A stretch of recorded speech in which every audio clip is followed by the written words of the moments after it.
Programang ito ay rated SPG, striktong patnubay at gabay ng magulang ang kailangan. Ikakagulat ng lahat ng taga-Maynila ang bigla ang pagharap ni Olivia sa media at iaanunsyo niya ang kanyang pagtakbo bilang mayor. Ipapakilala niya rin ang kanyang vice mayor na si Tanggol.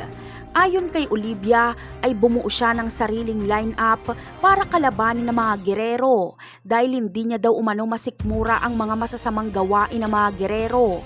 Sisiraan ni Olivia si Roberto at Miguelito.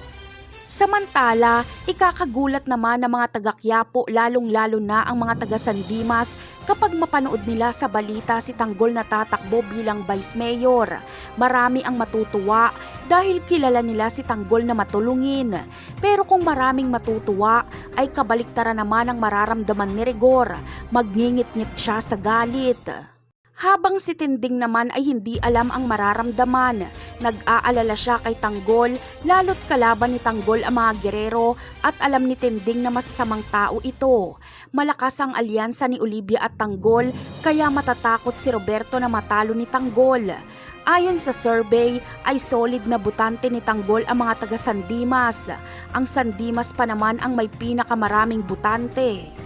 Hindi matanggap ni Roberto na si Tanggol ang iboboto ng mga taga San Dimas dahil lupa umano ng mga gerero ang San Dimas. Kaya naman, bilang ganti ni Roberto ay ipapasunog niya ang San Dimas. Ang bahay ni Rigor ang ipapasunog niya hanggang kumalat ang apoy. At ipapalabas ni Roberto na si Tanggol umano ang nagsunog sa bahay ni Rigor dahil magkaaway sila.